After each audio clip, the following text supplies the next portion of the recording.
The investigation continues into that fire in Summers, the house fire that killed 4 children. Now, at the same time, it has us thinking about kids and fire safety. So Fox 61's Keith McGilvery is in Studio 61 with Hartford Fire Chief Rodney Bargo with a fire safety refresher for families who don't want to miss anything. Yeah, Eric and Tim, such an important conversation. Our thanks to the chief. Chief, thank you for being here this morning. I sent you a text. I said, would you come in? And you said yes. Gut reaction to what we saw in Summers this week? Well, first off, let me say our hearts go out to the families in Summers for their tragic loss. Also, the men and women of the Hartford Fire Department feel that loss as well, and the citizens of Hartford. It is very discouraging to see something like that happen in the circumstances that it happens under. We in the Hartford Fire Department strive to make those things non-existent through fire prevention and education. You know, this can be overwhelming for families. I like to empower people when we can. So in the wake of this, it is sparking this conversation. What do families need to be thinking about? Give us 1 or 2 things that we can do right now to maybe put ourselves at ease the best we can. So one of the things we can do in terms of fire safety prevention, our kids are resilient, they're smart, and they learn these things in school, but it doesn't always translate into the home.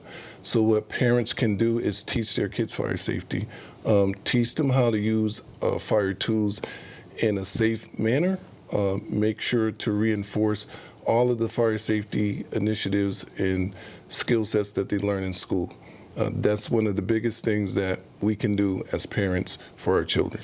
So what should we do? Should we do a drill? Do we need to have a meeting location? How often should we kind of be refreshing ourselves? That's a great question, Keith. So we do have to have a plan, a fire safety escape plan for our children. You have to pick a location that the kids can meet at, and you have to practice that at least twice a year. Show them how to stop, drop, and roll. Show them how to get low and go, show them how to stay out, show them how to dial 911. Also, when you practice those fire safety drills, do them at night, but let your kids know that you're going to do them so they're not startled.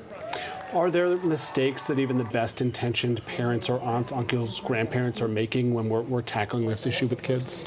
Yeah, some of the most common mistakes are when we're, leaving kids unattended around fire stoves and fireplaces, even candles, even for a second. It only takes 1 second for something to go wrong. So one of the biggest things that we reiterate is make sure you do not leave your kids unattended. I try to touch upon a bright light on the show when we can, and you do this wonderful program with young people in our city. Tell us a little bit about that. So our Special Services Division, we have fire explorers and we have fire cadets. And those 2 groups are designed to teach those individuals about the fire department in hopes that they become firefighters someday. But through that process, we do teach them fire safety. We teach them to teach their parents fire safety. And we run them through a series of drills that we do as a fire department. Chief, some really important information. So grateful you agreed to join us. You always have a home on this couch, and I thank you for your time. Thank you. All right, a good reminder, we can get this up on our website and share. Let's get the message out there, Tim and Erica.